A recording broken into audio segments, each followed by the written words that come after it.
Exatamente.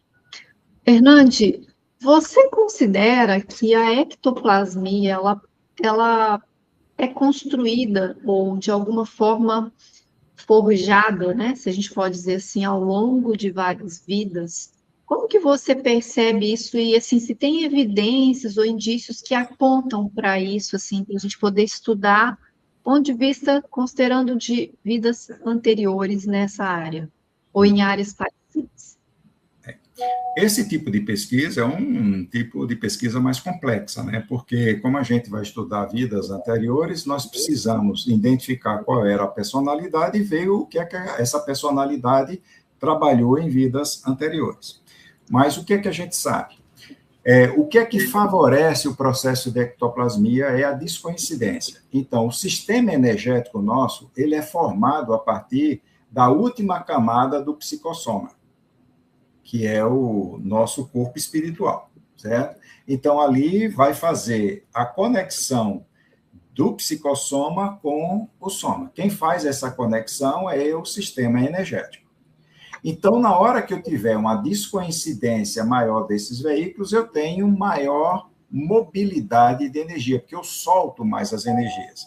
Então, uma pessoa introvertida, ela é mais presa. Uma pessoa extrovertida, ela é mais solta. Então, se ela trabalhou em outras vidas, certo? Com coisas que facilitam a soltura do psicossoma, ela vai ter maior facilidade do processo de ectoplasmia.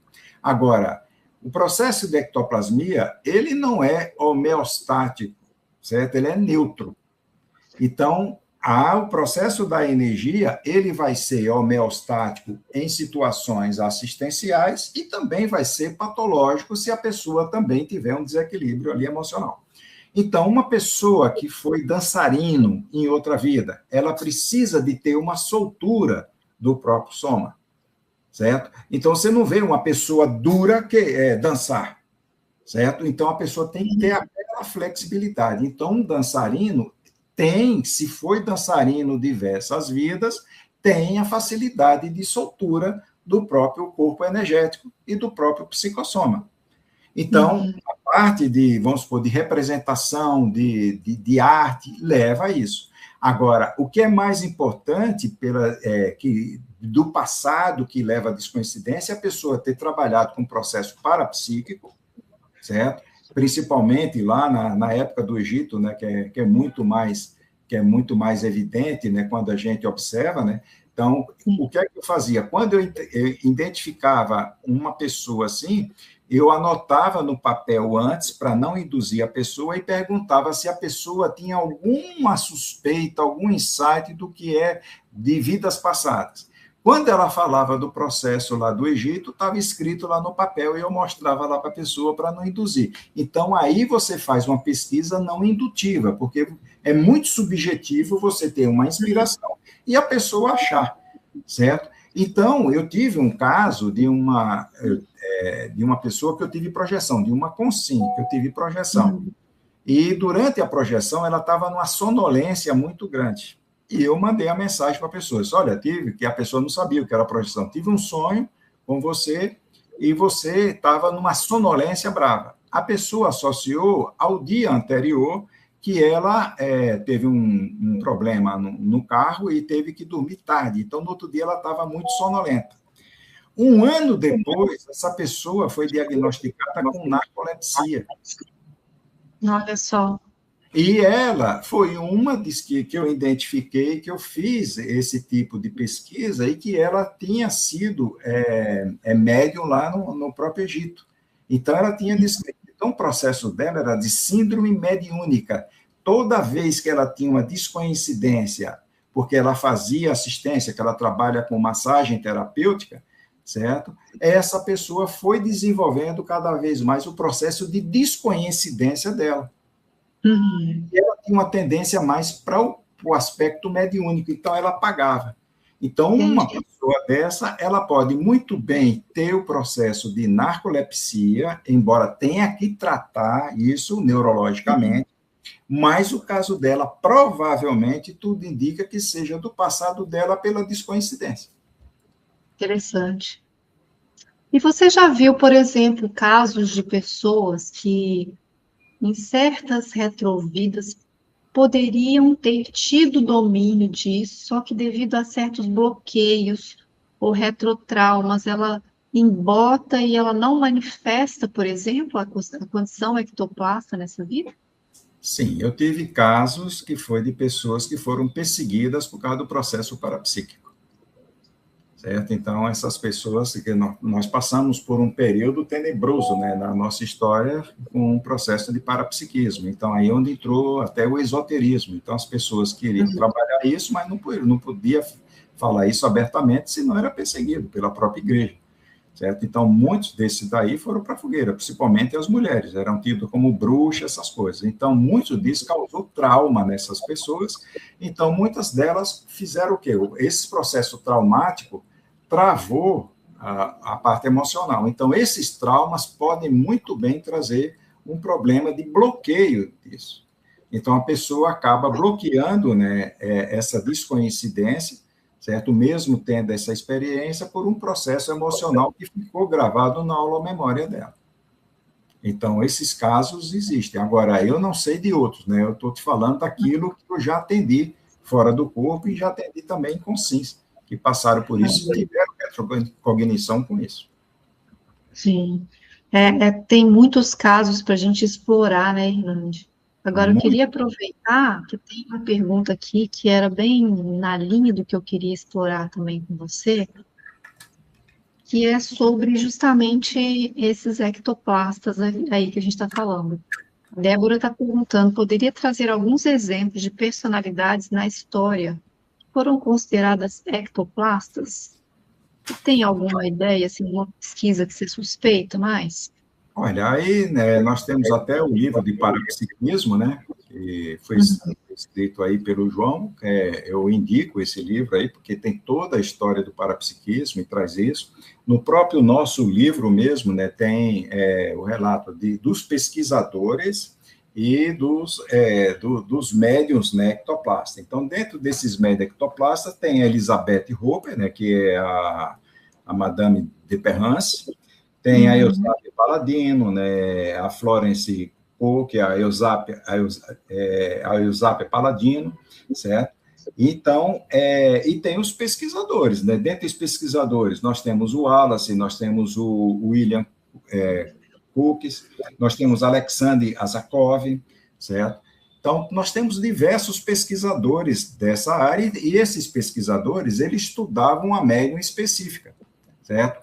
Então, tudo isso começou, né, quer dizer, esse lado de querer fazer investigação começou com aquela história das irmãs Fox, né, que é a história, você vai estudar a história do espiritismo, você começa lá, né, com aqueles que eles chamavam lá de, aqueles barulhinhos, né, que se tinha, né, que eram os raps, certo?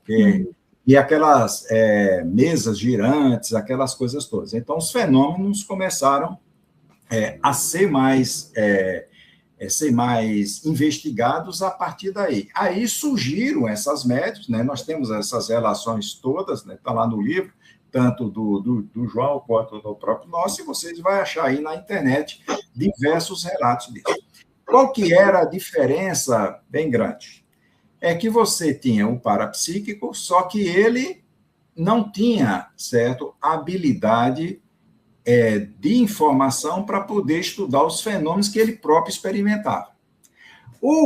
Quem fazia a pesquisa era um da ciência convencional, certo? Até filósofo, certo? Químico, médico, e fazia a investigação desse parapsíquico. Então, ele tinha capacidade de fazer a pesquisa, mas ele não experimentava aquilo, certo? Então, a diferença até básica hoje, né, é que nós temos a capacidade de fazer os dois lados, de experimentar e de fazer a própria pesquisa, certo? Porque uma coisa é você sentir aquilo, porque você entra na subjetividade.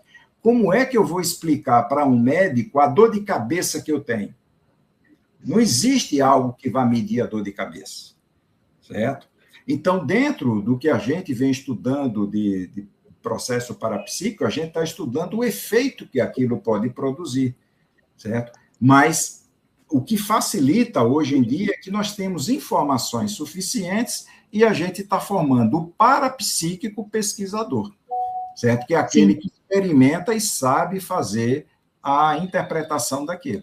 Porque experimentar é a primeira etapa. Então, nós temos lá o nosso princípio da descrença, né? Experimente. Mas o mais difícil não é experimentar, é interpretar as experiências, porque a tendência nossa, certo, é resumir uma coisa e ir mais para o lado místico. Então, a gente precisa de ter os parâmetros para a gente fazer as distinções. Então, quer dizer, a gente está dando um passo além, considerando que existe uma linha auto-revezamentológica aí, está sendo dado um passo além que você considera que é o processo da autopesquisa, né? Do LabCon, Laboratório Consciencial, aplicado a essa prática. Então, você, ao mesmo tempo, é pesquisador e é o experimentador, o cobaia e o pesquisador ao mesmo tempo, né?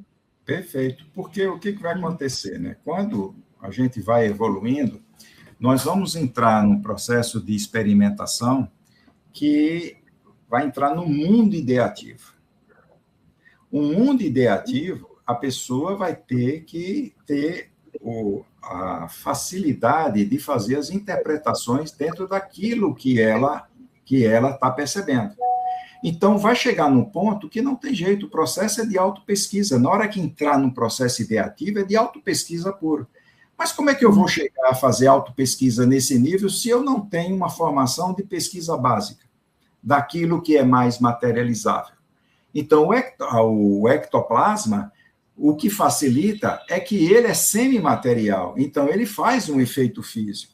Então, o que mais esses pesquisadores estavam estudando no fenômeno de ectoplasmia era o efeito, certo? Então, pegava a materialização, usava até parafina, né, para você ainda conservar aquilo que era materializado para poder fazer a pesquisa. Então, aquilo dali era palpável. Então, uma das técnicas que os amparadores passaram para a gente aí era a técnica de você objetivar aquilo que é subjetivo. Então, sintoma de energia é subjetivo, mas na hora que eu pego esse sintoma de energia, junto 40 pessoas descrevendo coisas muito parecidas, isso chama de intersubjetividade. Então, a técnica que eles passaram para a gente é para materializar, certo? Isso que é subjetivo. Então, o primeiro verbete que eu escrevi foi subjetividade objetiva parapsíquica, certo? Que é como que você vai estudar um aspecto de parapercepção que tem uma carga subjetiva muito grande. Então, isso daí é que é a parte mais importante, que vai levar a pessoa a fazer a experimentação e fazer a interpretação daquilo que ele experimenta. É muito interessante isso que você está trazendo, porque há 15 dias atrás eu estava numa live aqui no nosso Minemo Channel também, falando sobre a biografia da Eileen Garrett, né? Aquela médium pesquisadora que também foi parte de vários experimentos naquela época. E a gente estava conversando, né? Eu conversava com a Débora naquela ocasião, e a gente se dando conta, assim, de uma coisa muito sutil, mas muito importante, é que a escola faz diferença. A escola que a pessoa conduz, o que eu quero dizer com isso é o quê? O paradigma da pessoa faz muita diferença no desdobramento do fenômeno, né? Então, o fenômeno pode terminar ali, adivinhando uma carta, um baralho Zener ali, o que está escrito, fazendo uma visão remota para provar que isso é possível, né? E um outro momento de pesquisa, que talvez seja o que nós estamos vivendo agora, é a conexão do porquê de tudo isso, qual é o meu papel nisso tudo, quais os impactos osmoéticos da ectoplasmia, né? Então, isso eu queria que você comentasse alguma coisa a respeito disso, sobre esse processo, assim, na responsabilidade do uso da ectoplasmia, né, especialmente nos contextos de assistência, e pensar, assim, no passado, em termos de Seriex, no passado e agora, né? O que vem amadurecendo dentro do processo da turma que estuda isso, na sua opinião? O processo mais sério foi quando foi formado aí os cursos intermissivos, certo? Porque o curso intermissivo é uma escola extrafísica, né, que ajuda a gente a condensar essas informações com o objetivo de evolução, certo? Então, quando nós estamos nessa dimensão, nós temos aqui, pelo menos, os 3 veículos mais o corpo energético, certo? Então, todo ser vivo, certo? Encarnado aqui, ele tem esses 4 veículos. Então, nós precisamos estudar direitinho, cuidar do próprio soma, porque se não existisse, se não fosse importante a vida intrafísica, ela não existia. Então, esse processo de renascimento, certo, que a gente vai passando, isso foi discutido, certo, no curso intermissivo, dentro do que se chama evoluciologia. Então, é por isso que os cursos intermissivos, eles são coordenados por evoluciólogos. Dentro desse processo, essa troca de informação, ela é fundamental.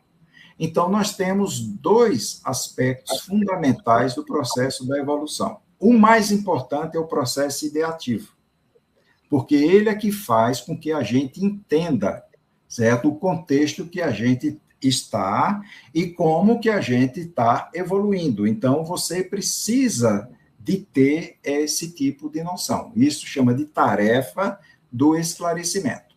Só que muitas dessas consciências, a gente observa o comportamento social, a patologia social, certo?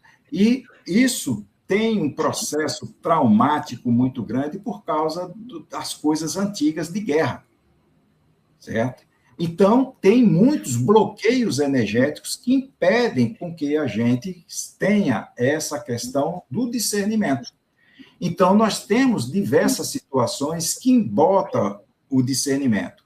Então, a energia serve para isso. Então, durante o curso intermissivo, nós participamos dessa escola extrafísica para a gente estudar justamente essa linha evolutiva. Então, o professor Valdo, qual foi a finalidade dele? Pegar e materializar nesta dimensão essa parte do curso intermissivo. Para quê? Para que a gente recupere essas informações que estão na nossa holomemória. Então, o experimento que a gente vai fazendo, a gente vai estudando, vai experimentando, vai pesquisando, a gente vai recuperando essas informações que nós temos de curso intermissivo. E aí nós vamos aplicando e vamos ajudar as outras consciências que não fizeram o curso intermissivo, por causa do nível de lucidez que elas estavam, para aumentar a lucidez dela, para que elas também possam participar dessa parte toda, certo? Desse contexto aí evolutivo. Então, dentro desse contexto é que se insere a parte assistencial energética. E o que mais bloqueia a nossa essa parte energética são os traumas que se tem. Então, a paracirurgia nada mais é do que uma descarga de energia para fazer esse desbloqueio. Só que é o seguinte, se por acaso eu faço um desbloqueio, mas a pessoa, o trauma daquela consciência, ele ainda não foi superado, então tem uma outra etapa mais importante, que é a tarefa do esclarecimento. Então, é por isso que o estudo, ele é fundamental. Embora 1% de teoria, 99% de prática, mas sem estudo, sem compreensão daquilo que a gente experimenta, nós não damos um direcionamento adequado para aquilo que a gente experimenta. Então, é por isso que essas pessoas não tinham você não observa na descrição desses pesquisadores nada falando de evolução, certo? Nada falando de interassistência. Eles estavam mais identificando o fenômeno e tentando provar o fenômeno em si. Mas qual a importância daquele fenômeno? Que aplicação assistencial aquele fenômeno tinha? Então, esse é que é o diferencial que o curso intermissivo prepara para as pessoas que, hoje em dia, renasceram e estão conscientes desse tipo de tarefa. Interessante. Eu queria que você aprofundasse um pouco nisso também, Hernande, levando em conta a questão da semiconsciencialidade. É bom contextualizar para quem não está sabendo, né, que a gente está aqui. Essa é uma live que a gente está fazendo entre várias outras, para a gente melhorar nossa cognição sobre o assunto, né? É um assunto avançado, é um assunto complexo. E Uhum. dentro do contexto da ectoplasmia e de tudo isso que você acabou de falar agora, como você percebe essa conexão entre a, o uso das energias, o uso avançado e maduro das energias, no sentido de aproximar a pessoa da semiconsciencialidade? Então, vamos lá. Então, uma vez eu estava, que nós trouxemos, né, a dinâmica da paracirurgia para São Paulo. Então, São Paulo comemorou no ano passado 10 anos que nós trouxemos para cá. Então, quando eu estava aplicando aqui a dinâmica que a gente fazia mensal, né, lá é semanal e aqui a gente faz mensal. Então, numa dessas dinâmicas, eu cheguei cedo e naquela semana estava tendo um contexto social mundial muito pesado, né? E quem é PICOM tem que chegar mais cedo para sustentar o campo, relaxar e tal, para poder você ter a descoincidência e formar o campo com ectoplasma. Então, eu estava pensando ali no meu relaxamento, né? Disse, poxa vida, quando é que a vida social vai melhorar? Quando é que o mundo, pelo menos, vai acalmar um pouco? Certo? Daqui a pouco você tem inspiração, certo? Quando vocês se tornarem ofiexistas, o que é que te falta? Então, quando nós fizemos curso intermissivo, nós estudamos o processo da reurbanização. O projeto da reurbanização foi apresentado durante o curso intermissivo. Dentro do processo de reurbanização, aquelas consciências que estão um pouquinho mais avançadas vai ajudar aquelas que estão um pouquinho ali atrás. Então, nas assistências que se tem, a primeira etapa da assistência chama-se de TENEPS. Então, todo intermissivista, ele tem a competência energética, emocional, para se tornar um tenepsista. O que é que a TENEPS vai levar a pessoa? A desenvolver o acoplamento assistencial. Então, o tenepsista, ele vai evoluindo na questão do acoplamento assistencial. Acoplamento, você vem e junta ali com uma consciex para poder ser assistido. Quando o tenepsista vai aprofundando, ele vai mergulhando cada vez mais, permitindo um mergulho maior dessa consciex. Então, a gente vai aprofundando a assimilação. Então, é por isso que quando a gente faz o acoplamento, nós temos sintomas físicos, o acoplamento vai aumentando, eu tenho sintoma energético, ele aumenta, eu tenho sintoma emocional, aí eu descrevo uma emoção que eu estou sentindo, você vai aprofundando, você vai entrando no processo ideativo, e o profundo é quando você entra na holomemória da consciência e você tem acesso ali ao trauma. O tenepsista, ele vai desenvolvendo essa capacidade de assimilação profunda até chegar na assimilação mnemônica, certo? E vai desenvolvendo a capacidade de formação de campo de energia. Essa formação de campo de energia, ela é intrafísica, que é dentro do ambiente onde o tenepsista pratica a TENEPS. Aí você vai pegar a escala evolutiva, você vai lá ver o tenepsista, o projetor e o EPICOM. O EPICOM, ele tem a capacidade de exteriorizar esse campo de energia, certo? A psicosfera dele, formar ali um campo onde é mergulhado ali e é sustentado um campo para poder fazer essa assistência. Aí a gente vai evoluindo, e a gente começa a formar esse campo por extensão do nosso corpo energético fora do corpo. Aí você vai entrar no paraambulatório. Na escala evolutiva, você tem que estar na desperticidade, até você chegar a OFIEX. Na escala evolutiva, você precisa de estar na semiconsciencialidade. Então, quem fez curso intermissivo tem a capacidade de se tornar desperto e semiconsciex, certo? Porque nós temos potenciais que foram identificados e nós temos essa capacidade. Nem todo intermissivista tem, mas boa parte dos intermissivistas tem. Principalmente aqueles que conseguiram organizar a vida deles e hoje em dia estão full-time dentro do processo de assistência, principalmente aonde existem esses campi, né, assistenciais, que o maior é em Foz do Iguaçu. Então, a semiconsciencialidade é o nosso objetivo, porque para se fazer assistência mais profunda a mega assediador, nós precisamos de nos tornar ofiexistas. E para nos tornarmos ofiexistas, nós precisamos de entrar na semiconsciencialidade. Então, a semiconsciencialidade é a cereja do bolo daquele que fez curso intermissivo. Esse é o objetivo magno do curso intermissivo, certo? Então, a gente vai ter uma lucidez extrafísica maior, um desempenho lúcido fora do corpo, e a gente vai começar a fazer assistência em grau mais profundo para assistir aí a parasociopatologia.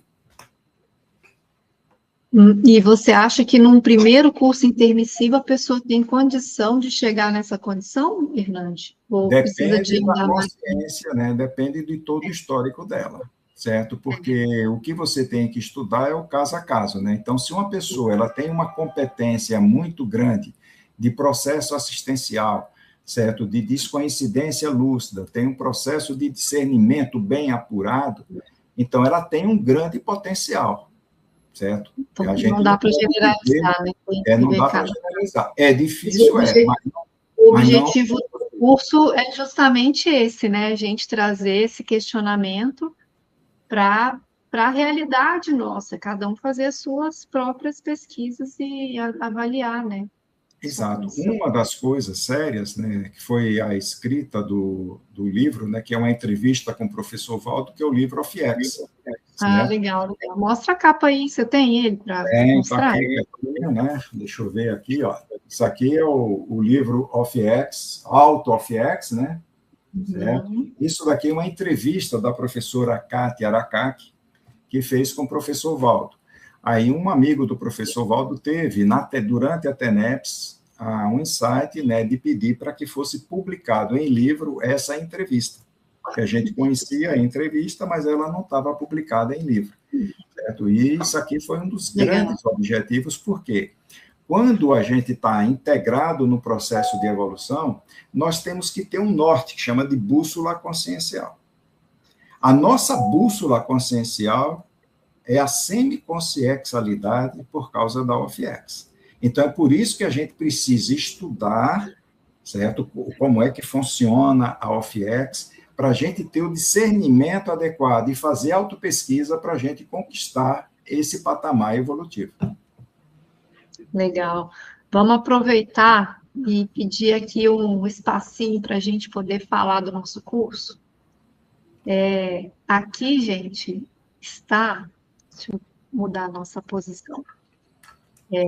Aqui está, né, o nosso convite para todos que ainda não estão inscritos no curso Semiconsciex. Vai acontecer dia 11 e 12 de julho, aqui em Foz do Iguaçu. Também é possível a pessoa fazer online, né, quem não pode estar presente, apesar de que a gente realmente reforça o convite para que quem puder estar em Foz nesse período, né, vai ser muito interessante, vai ter várias atividades gratuitas, inclusive a comemoração das 2 décadas, né, da dinâmica da paracirurgia, né, vai ser na véspera, justo, olha como coincidiu as coisas, né, na véspera, acho que no dia 10, não é mesmo, Hernande? Isso, então vai ser na sexta-feira, na véspera, certo? Nós vamos ter, né, a dinâmica ela é gratuita, e tem capacidade, né, para 200 pessoas. São o mesmo tanto que a gente está esperando no Semiconsciex presencial, que é o que cabe no salão. Perfeito. Então, é importante que vocês saibam que a gente já passou de 120 inscritos no Semiconsciex, então a gente já está aproximando aí, né, desse limite de 200 vagas presenciais. A gente queria dizer que amanhã a gente tem uma mudança de tabela, então acho importante dizer, frisar, né, recomendar que vocês que têm interesse se inscrevam aí entre hoje e amanhã para aproveitar o maior desconto, né? Até vou deixar aqui um QR Code, né, para quem quiser já pegar e se inscrever agora, é só apontar para esse QR Code que está aí na tela, que ainda não está inscrito. Vale lembrar também que as pessoas que já estão inscritas no SCP-3, na semana da Invexis, pessoas que são menores de 21, maiores de 65, têm desconto especial, né? Então, vocês podem entrar em contato conosco, com a equipe. Nesse próprio QR Code lá, quando você entra na página da Mega Store para fazer a inscrição, vai ter um telefone de contato, só você clicar lá e mandar a mensagem direto para a nossa equipe e a gente manda para você o desconto, o cupom do desconto para você aplicar na hora de efetivar a inscrição, tá? E aí, Hernande, conta para a gente como que estão as suas expectativas para essa mega cobaiagem que você e a professora Marina vão passar. O negócio é complexo, né? Na sexta-feira de manhã eu vou dar uma apresentação que é do Conselho de Epicons, né? Que é o Epicentrismo em Debate, falando de paraambulatório, né? Que é uma etapa antes, né? Lá da própria OFIEX. Também é uma atividade aí gratuita, né? E eu tenho já, né, uma experiência aí de mais ou menos uma década aí com paraambulatório.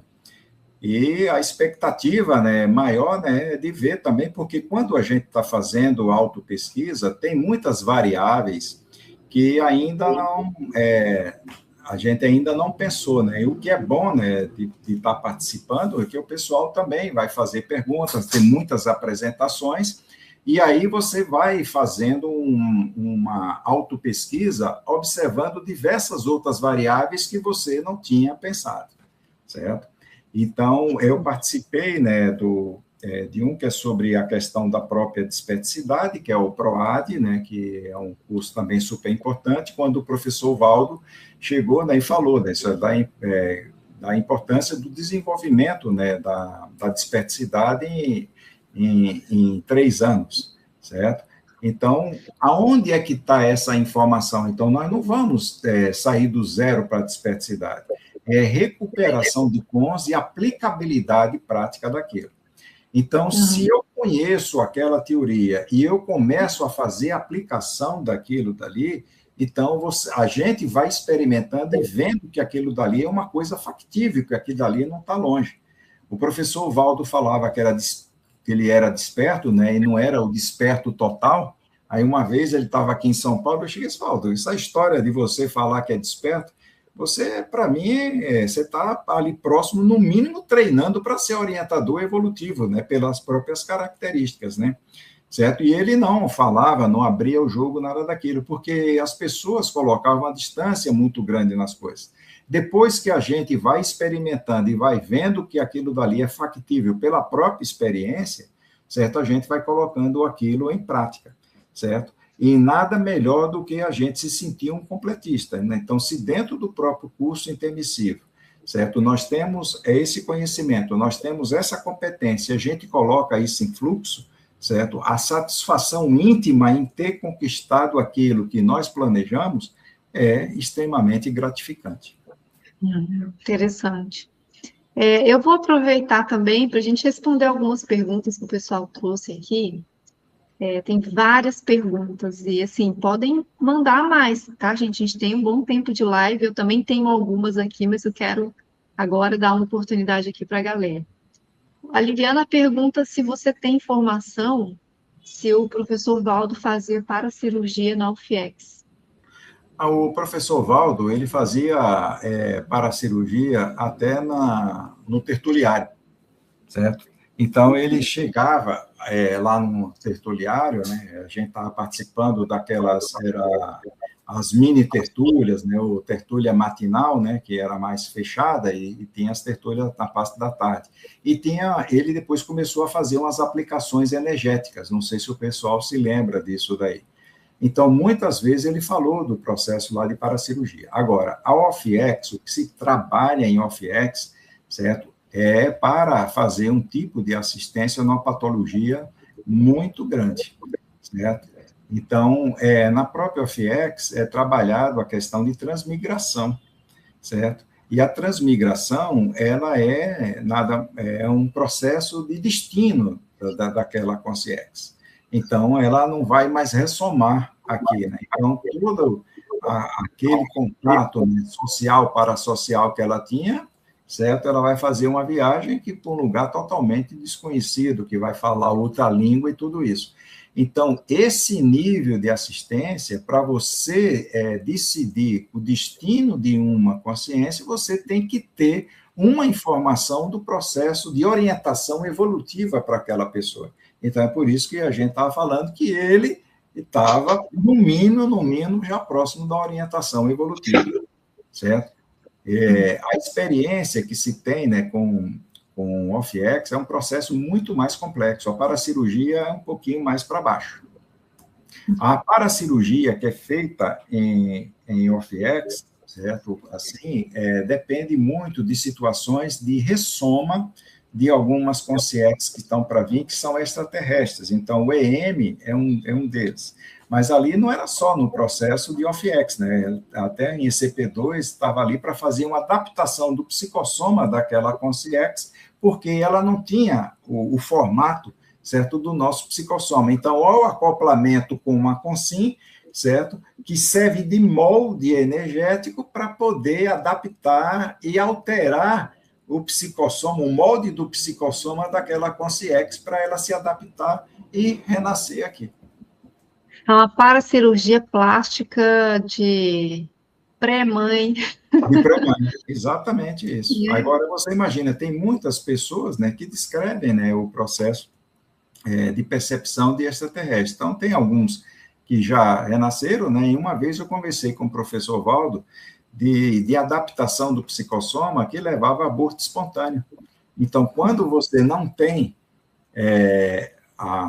o psicossoma mais adequado, aí você vai fazer ali a sua ressoma, então não tem como fixar, né?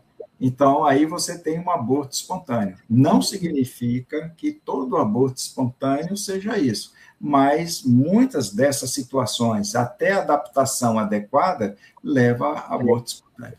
É uma hipótese boa, né?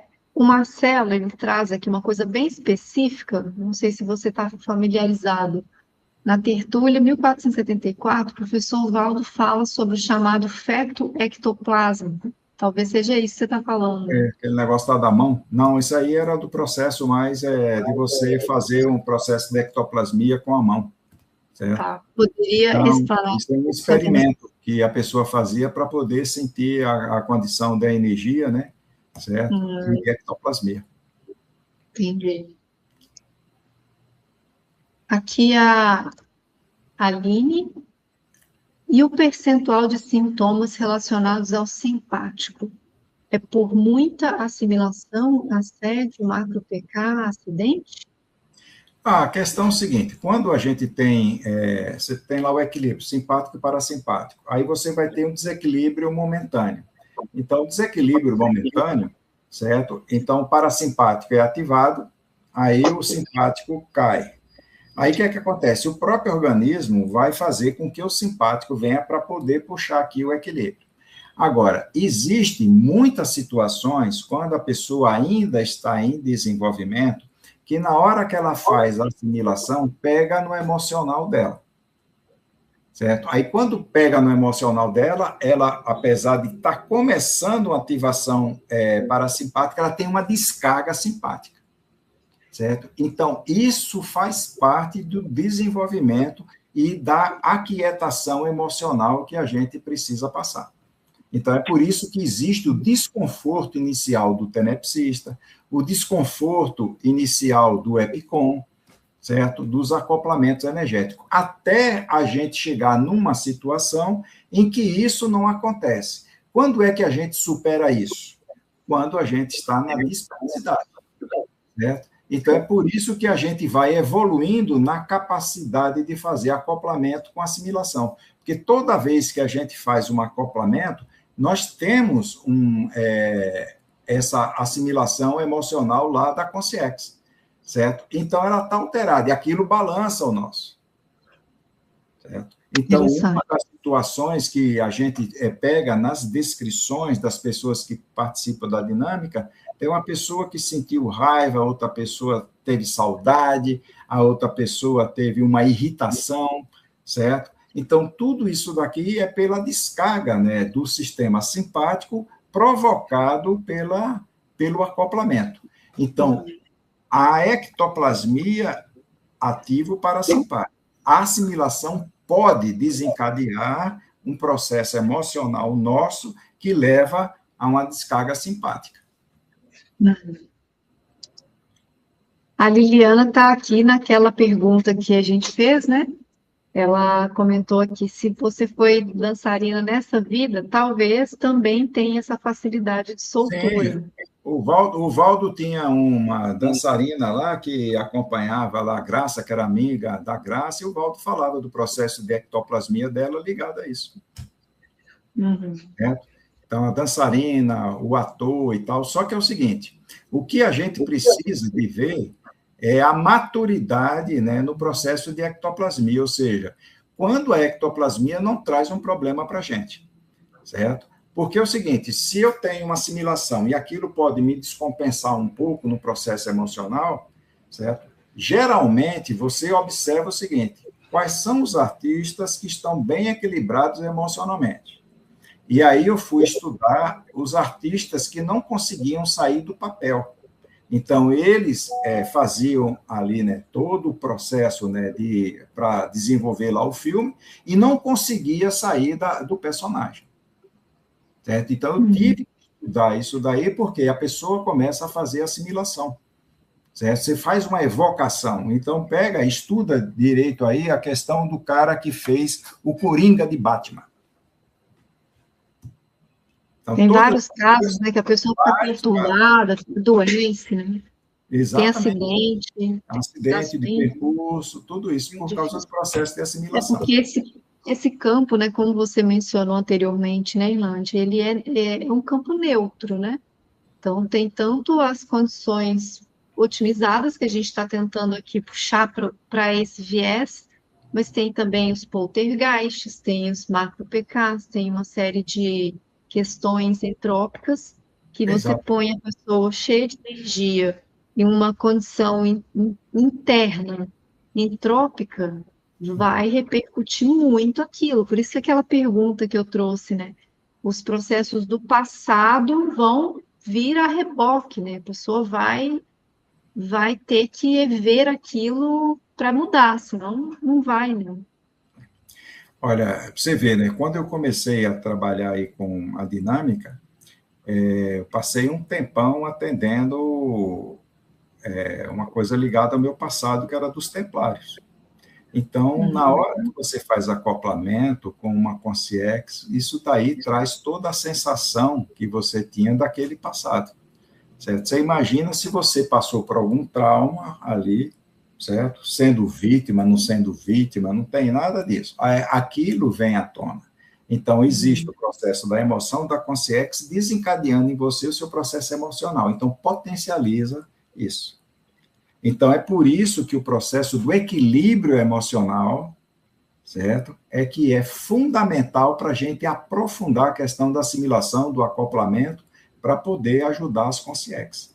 Então, o que é a desperticidade? É 50% do serenão. O que é serenismo? Acalmia, certo? Então, a gente vai acalmando intimamente. A semiconsciencialidade está depois de 50%, já dá 60% aí, certo? De acalmia. Porque quanto mais calmo tá, mais está expandido aí o seu mental soma, porque você tem que ter lucidez extrafísica para estar trabalhando em OFIEX. para lidar com o mega-sediador, né? Para Mega ajudar assediador. a diminuir a entropia do outro, né? Senão a gente vai querer, Independente senão a do, gente vai do... querer bater no assediador. Exatamente. E assim, agora você foi na noite de gala inspirado numa personalidade que tem um impacto muito grande nessa linha de pesquisa, né? Que é o Mesmer. E assim, como que foi que você chegou e fala um pouco dessa personalidade, da importância dele nos estudos da ectoplasmologia. A questão do Mesmer, o Mesmer foi um divisor de águas dentro da questão mais voltada para a parte da saúde, né, a parte médica, certo? Então, o Mesmer era médico. Então, ele Uhum, trouxe o mesmerismo, embora era um processo ainda rústico, inicial, certo? Então, ele teve esse insight e ele começou a fazer a aplicação disso. Ele foi perseguido por isso, certo? Mas, de qualquer jeito, isso começou a ser materializado, certo? Aqui, dentro do processo mais voltado para a assistência mesmo da parte da saúde. uhum, Então, quem for estudar, certo, a psicologia, a teoria do inconsciente que foi desenvolvida por Freud, certo? Ela veio do estudo da hipnose. A hipnose é uma derivação do mesmerismo. Então, as uhum, pessoas que entravam em estado mesmérico, certo? Elas tinham uma alteração que eles começaram a estudar. Quando foi perseguido, então muitos não estavam mais estudando aquilo, mas outros conseguiram, né, estar estudando em paralelo, até se chegar no estudo da hipnose. Você estudando a hipnose, eles começaram a observar que existia alguma coisa no inconsciente, que é a teoria do inconsciente, certo? Mas aonde é que está esse inconsciente? Então, existia traumas. Aí que, se você chegasse e verbalizasse aquilo, aí veio todas as técnicas, certo? Para poder fazer o quê? Aliviar o trauma que estava ali no inconsciente daquela pessoa. E aonde é que se manifestava mais isso? Durante o período do sono, que era nos sonhos. Aí vinham as interpretações. Claro que a gente tem que depurar, porque mesmo a gente estudando ectoplasmia hoje na própria Ectolab, nós estamos engateando ainda. Tem muita coisa que a gente não sabe, mas está bem mais avançado do que daquela época do mesmerismo. E vai estar bem mais atrasada do que daqui a 100, 200 anos, as pessoas aí se dedicando e estudando tudo isso, certo? Então, dentro dessas personalidades, eu tenho uma identificação, porque extrafisicamente tem um grupo, certo? Que foi ligado ao processo do Mesmer, certo? E eu fiquei naquela dúvida, se eu fui ou se eu era só ligado. Então, hoje em dia, eu não tenho, assim, uma certeza absoluta disso, certo? Mas toda vez que eu ia estudar esses processos daqui, eu tinha banho de energia, né? Então eu tinha mais afinidade. Aí eu não sei se essa afinidade toda era porque aquilo dali era a minha personalidade ou porque eu estava entrando, né, no Holopensene daquilo que eu sempre quis estudar e que eu me dediquei dentro do curso intermissivo. A gente entende que o mais importante é a gente identificar o grupo, né? Que parece que isso aí é realmente a sua cara, né? Realmente corresponde muito a tudo que você dedicou durante esse processo aí, pelo menos nos últimos 30 anos, 32 anos, né? Desde que você ouviu a palavra ectoplasta, tem muito a ver com isso, né? Agora, é bom a gente fazer a técnica do espelhamento, né, na escola de personalidade consecutiva, é muito impactante, né, a gente olhar para a personalidade, olhar para a gente sob um outro aspecto, né, é a sensação de você estar olhando para você de fora, é muito curioso, assim, pegar uma biografia e fazer essa pesquisa de espelhamento. A holomemória é a essência, certo, nossa. Então, a holomemória está na intraconsciencialidade. Então, esse estudo da memória, ele é super importante, tanto para a parte homeostática, quanto também para o estudo da patologia, para poder fazer assistência.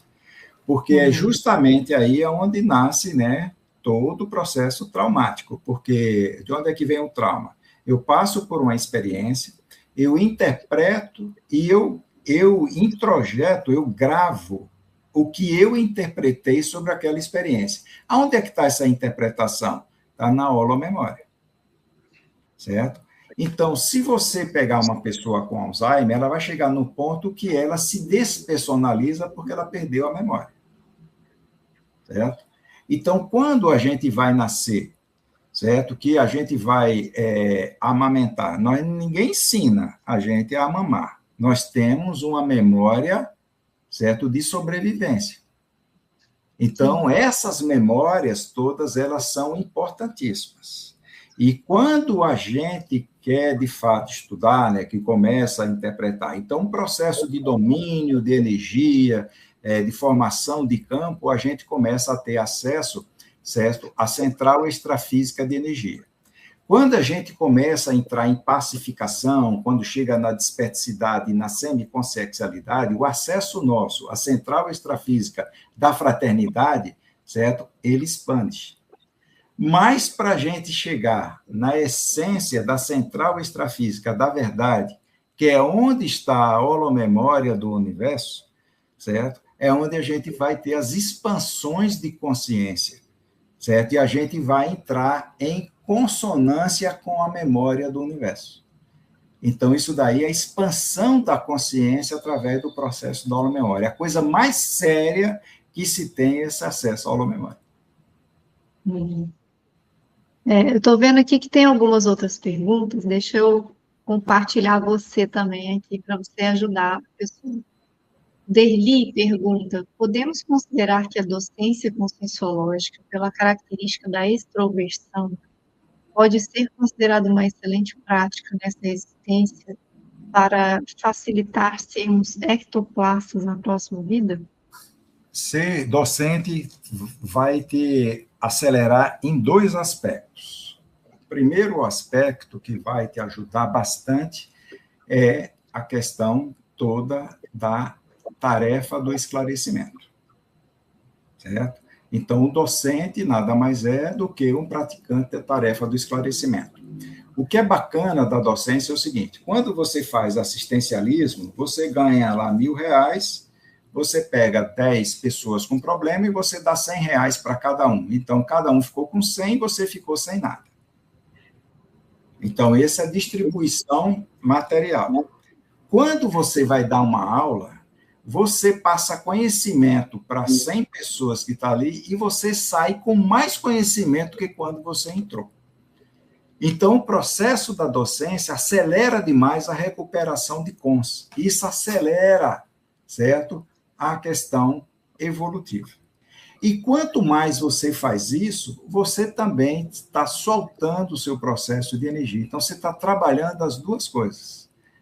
O processo de energia com ectoplasmia e a tarefa do esclarecimento. Então, o docente praticante da TENEPS é a chave para desencadear tudo para a gente chegar na semiconsciencialidade. É o primeiro passo. Bom, aqui o Norberto, só que é outra pessoa, né? Aqui é a Isabel. O senhor mencionou ansiedade. Há relação entre ectoplasmia e ansiedade? Não. A questão é o seguinte: a ectoplasmia, ela simplesmente acontece a partir do relaxamento, da soltura. A ansiedade, se a pessoa é ansiosa, certo? Primeira coisa é o seguinte: você chegar para uma pessoa extremamente ansiosa e falar para ela fazer meditação, ela já fica ansiosa, certo?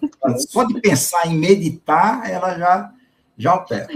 Então, se a pessoa é ectoplasta, tem a facilidade, porque ela serve como imã, certo? Consciente ou inconsciente. A maioria é um imã inconsciente, então é por isso que a gente faz assimilação inconsciente. e aí assimila com a consciência, que é doente, aquilo potencializa o que a gente tem lá dentro. Então, aquilo dá ansiedade, certo? Pode desencadear ansiedade. Então, não é a ectoplasmia, é a estrutura intraconsciencial daquela personalidade ansiosa. Dispara, né, o processo, né, como se fosse um gatilho, né? A Débora traz aqui uma outra questão. Você falou da pessoa que trabalhava com assistência e apagava. Tem uma colega que acabou de chegar na Conscienciologia, muito médium, sem domínio ainda. Dá uma dica da Conscienciologia para ela? Um negócio todo aí é a pessoa trabalhar com a parte energética. Então, participar da dinâmica, certo? Fazer ATENEPS e procurar manter a parte orgânica em dia, ou seja, a alimentação em dia, o sono em dia, certo? Então, tem que cuidar da parte somática e da parte energética ao mesmo tempo, porque com o tempo ela vai superando o processo mediúnico. O processo mediúnico, ele é automático. Então, observe o seguinte, tem pessoas que não cochila, tem pessoas que desmaia. Então, quando a gente vai dormir, nós vamos sair do estado beta, vamos passar para o estado alfa. Esse estado alfa é chamado de hipnagogia. Quando a gente vai despertar, a gente vai sair do sono profundo e vai voltar a alfa. Isso chama-se de hipnopompia. A maior parte do parapsiquismo está na lucidez que a pessoa consegue manter nesses estados de hipnagogia e hipnopompia. E tem gente que apaga, tem gente que não dorme, certo? Então não baixa do estado beta, não vai entrar em alfa, nem aprofundar, e tem gente que faz o salto quântico, né, que está esperta e mergulha profundamente, certo? Na questão do próprio sono. Então, a gente vai educando. Então, quanto mais cansado fisicamente, quanto mais intoxicado fisicamente, pior. Quer ver aqui uma coisa? A pessoa que chega e vai deitar às 10 horas da noite e faz um jantar com carboidrato às 20 horas. Então, toda a parte energética dela, do cérebro, vai para a parte digestiva. Então, a tendência dela é apagar e ter pesadelo. Então, tem que cuidar da parte somática e da parte energética. Com o tempo, ao invés de apagar, a bateria dela vai melhorando, até a gente conseguir. Todo mundo supera. Mas sonolência dá. O negócio é a pessoa desmaiar. Sim. E como se diz, aquela velha máxima, né? Os 20 EVs por dia continuam valendo. Exato, para acender a lâmpada. Para acender e para desintoxicar também, né? Exato, fazer a desassimilação. Ó, temos mais um aqui. A personalidade Emanuel Swedenborg, o professor Valdo cita como sendo um dos mais potentes ectoplastas. Interessante. É uma personalidade muito interessante para se estudar mesmo, né? Além do processo de ectoplasmia, processo intelectual. Sim. Aí você associa as duas coisas. Nessa questão de objetividade sobre o ectoplasma, tem alguma ideia sobre matemática, física, números, cálculos, lógica, para reeducar-se quanto à própria ectoplasmia? Olha, quanto à questão de matemática, certo? Existem algumas coisas, mas eu não posso ainda estar falando porque ainda estou pesquisando. Nós tivemos um grupo que é extrafísico, que é ligado aos pitagóricos. Então, eles estavam mostrando uma sincronicidade com as coisas nossas, certo? Que é voltada para o dodecaedro. Então, isso daí eu ainda estou pesquisando muito sobre isso. E uma das coisas que o professor Valdo falava era da esfera, certo? Que o processo de energia, certo? Quanto mais redondo for, mais você tem um equilíbrio de energia. Aí, quando eu tive essa inspiração sobre a questão do decaedro, eu fui observar. Então, uma das pesquisas de cosmologia que mostra que o universo ele não é uma esfera, ele é um dodecaedro. certo? Então, provavelmente, o processo de dodecaedro, que está ligado à questão matemática, desde a época de Pitágoras e tal, tem alguma relação com a questão energética do universo, de energia imanente, certo? Então, quanto mais você tem um ambiente, certo? Uma forma que facilita a distribuição de energia, aquilo potencializa a energia. Então, uma das pesquisas que eu estava fazendo era sobre a questão do dodecaedro com aquela, com o Φ, né, que é uma constante, eu não estou lembrando o nome dela, certo? Fibonacci, você fala? Do Fibonacci. Então, tem uma relação muito séria, né, com essa questão do Fibonacci com a questão do dodecaedro, certo? Agora, tudo isso daí ainda está dentro de um processo de entendimento. E esse está mais voltado mais para a questão da forma que facilita o processo de energia. Não tem nada a ver com Feng Shui, certo? Mas só para a gente fazer uma analogia, como se a gente estivesse estudando o ambiente com a parte energética. Então, a forma interfere demais no fluxo ou no bloqueio de energia. Interessante. Bom, a Ana Flávia pergunta, considerando a fala do professor Valdo sobre famílias grandes terem com os réus, essa proximidade com elas pode nos tornar assistentes melhores pela compreensão das patologias? Sim, quando você está evoluindo, a sua responsabilidade assistencial aumenta cada vez mais. Então, o que é que os amparadores vão fazer? Você tem competência para poder fazer assistência, então nós podemos aproximar de você com CIEX, com patologias mais complexas, certo? Então, dentro de uma própria família, alguém do passado nosso que tem a relação com a gente pode não ser um processo de interprisão, mas sim de responsabilidade assistencial, certo? Nós vamos conviver com ela. E como é que a gente vai assistir essas pessoas? Dificilmente elas aceitam algumas ideias, certo? Que sejam para que elas mudem, certo? Mas na hora que você começa a dar o exemplo, aquele exemplo fixa nela, certo? Aquilo dali é como se você imantasse nela um processo tarístico somente pelo exemplo, sem você falar uma palavra. Então, muitas situações dessas tem. Tem pessoas, tem consciências que precisam renascer, eles analisam a família, e não é. E a grande maioria para o processo de interprisão. E outras não. Qual é o melhor ambiente para essa consciência renascer que não piore o estado dela?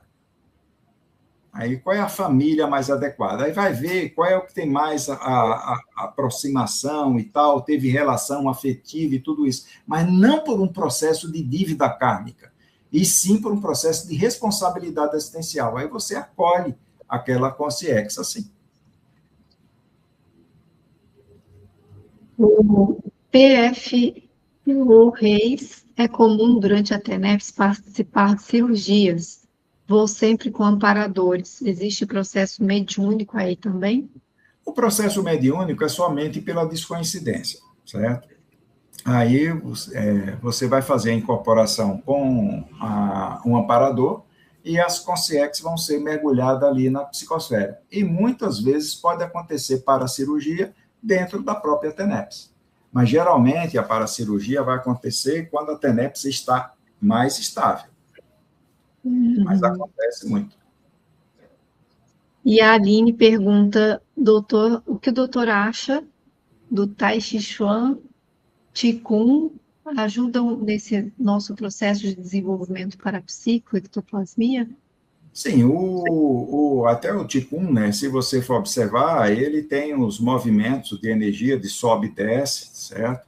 De ativação de energia, tudo isso daí ajuda. Só que é o seguinte, nós fomos simplificando cada vez mais. Então, ao invés da pessoa estar fazendo movimentos físicos que facilitem isso, você vai dominando e fazendo um movimento energético sem precisar fazer movimento físico, certo?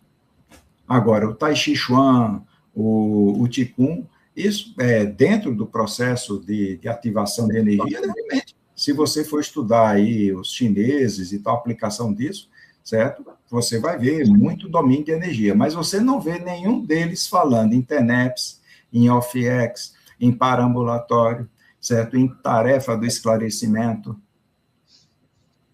Isso faz a gente lembrar daquela pergunta sobre nossas raízes do passado, de onde vem talvez o próprio interesse, né, da própria condição das energias, o domínio das energias, em vários contextos do passado onde se mexia com a energia junto com o corpo, né?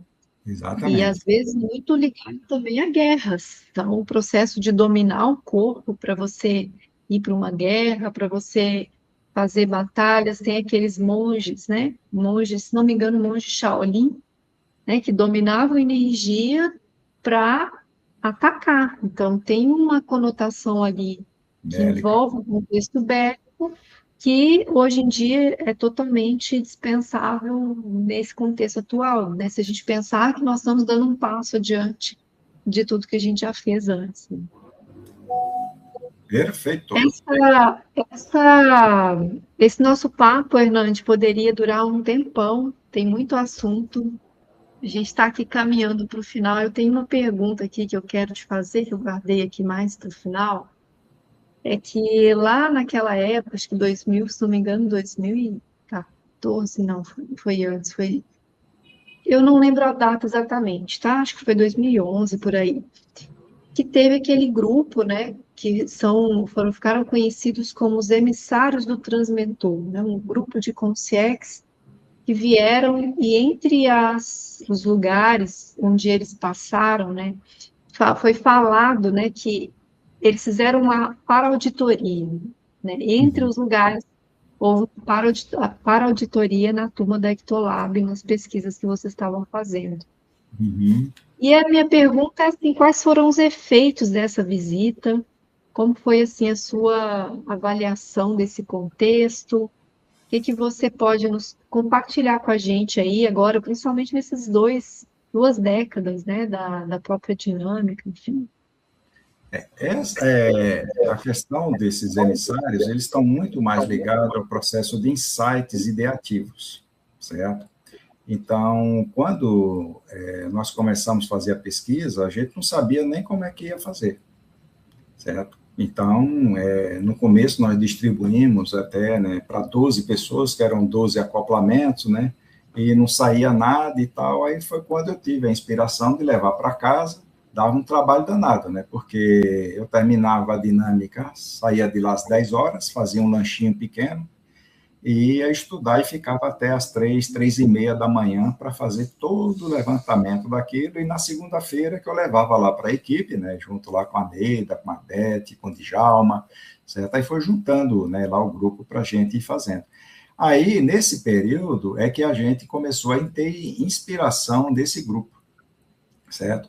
E a maior parte de auditoria que é feita em relação a isso é o seguinte: como é que está sendo feita a aplicação dessas ideias? Porque você tem uma inspiração e você não coloca aquilo em prática, não se vai se perder tempo com isso, certo? Então, eles pegam, né, essas equipes que têm esse gabarito e têm a facilidade de fazer essa comunicação, certo? Então, eles começam a fazer inspiração para o processo da pesquisa. Então, eu tive a inspiração de fazer um quadro pesquisístico, certo?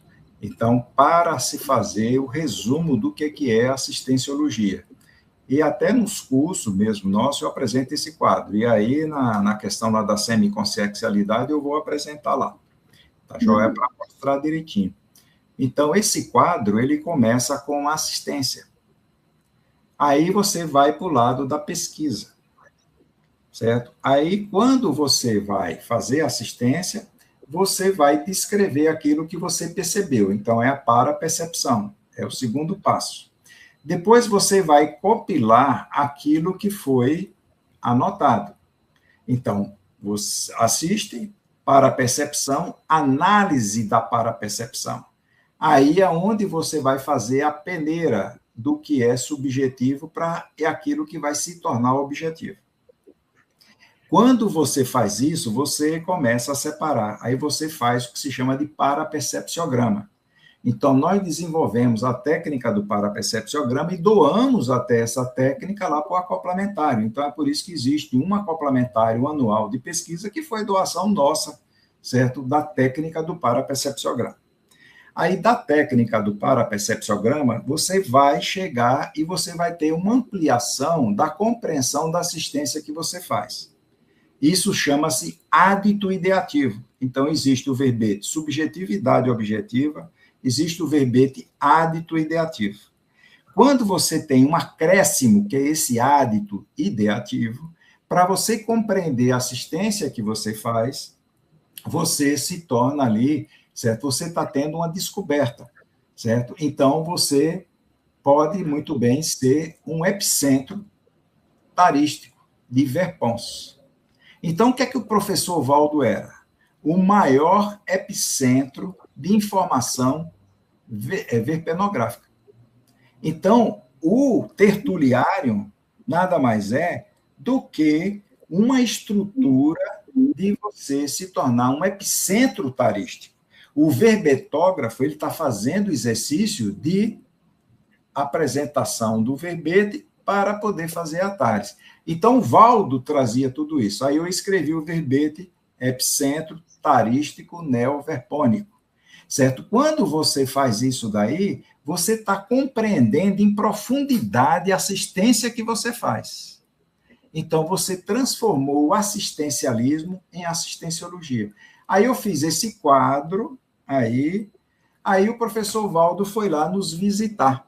O que mais chamou a atenção dele foi esse quadro. Aí ele pediu uma cópia, eu imprimi em A3 e ele levou para os trabalhos dele. Certo? Essa daí é a ligação que a gente teve de inspiração dessa turma. Agora, eu não tive assim uma experiência para dizer, olha, nesse momento que teve aqui foi os emissários. Certo? A única conexão que eu faço é justamente essa. Foi justamente no período que o Valdo fez essa visita lá para a gente e que ele pediu uma cópia desse quadro daí. É porque isso aí foi naquela ocasião que ele saiu apertando todo Oi, mundo em Pedro. relação ao processo de perplexidade, né? Então, aí a gente fica curioso para entender, né? Como que eles selecionaram, dentre tantas coisas, esses organismos ou essas estruturas da CCCI, o potencial que isso tem assistencial para todos, né? Para o Perfeito. trabalho da Max Proensis grupal. Então, por isso que eu resolvi trazer essa pergunta e eu fiquei curiosa de saber. Vamos ter que aguardar o curso para a Lá gente no ver. Semi Consciex, a gente vai mostrar lá o quadro direitinho, como é que funciona. Interessante, interessante. Agora, Ah, você quer, dá tempo ainda de mostrar aquele slidezinho lá para o pessoal? Não? dá sim, dá sim. Só Ó, mostra aí. vamos mostrar aqui algo bem curioso, bem interessante. A galera. Isso daqui, olha, foi no curso Imersão em Ectoplasmia da Agora em Março, certo? Então, ali, quem está deitado ali sou eu, que sou o EPICOM, e aqui foi uma imagem que foi captada por uma câmera. O professor Ismael é que vem há 10 anos, né, ajustando um processo de uma câmera para a gente identificar algum processo de materialização. Então, o mais evidente que nós conseguimos até hoje foi a materialização aqui dessa imagem. E nós estamos investigando e desenvolvendo cada vez mais, porque se faz, né? O pessoal perguntava, e aquele processo de materialização? Então, a gente também faz pesquisa instrumental sobre isso. Então, esse daqui ele vai apresentar, que isso aqui foi de março, e agora nós vamos ter o encerramento do curso, né, que a gente apresenta os resultados da pesquisa, faz o curso em março e 30 dias depois a gente apresenta as pesquisas. E o professor Ismael já escreveu um artigo dentro da pesquisa sobre essa questão de materialização. Então, só trouxe aqui só para dar aqui um pontapé inicial. Muito interessante a gente observar isso, né, de uma maneira tão tão objetivo, né? Parece que realmente um rosto direitinho ali, que é durante as nossas experiências de clarividência, né? A gente vê essas figuras, a gente vê algumas. É bom tangibilizar, né, essa experiência psíquica. Bom, Perfeito. pessoal, nós ficamos por aqui, então, né? A gente agradece aí realmente a presença de todos vocês nessa noite e aguardamos também vocês lá em julho, ou, né, assim, o quanto antes, né, em outros eventos também. Você quer falar alguma coisa, Hernande, para fechar? Não, só agradecer aí o pessoal, esperamos vocês lá, né, em julho, vai ter muitas atividades e são importantíssimas, né, para a gente começar a discutir, né, temas avançados para a gente cada vez mais galgar esses patamares evolutivos e cada vez mais estar alinhados aí ao processo da reurbanização. É isso aí. Obrigada, Hernande. E obrigada a todos. Acho que a ectoplasmia bateu aqui. A gente agradece mais uma vez e a gente espera vocês, então, numa próxima oportunidade.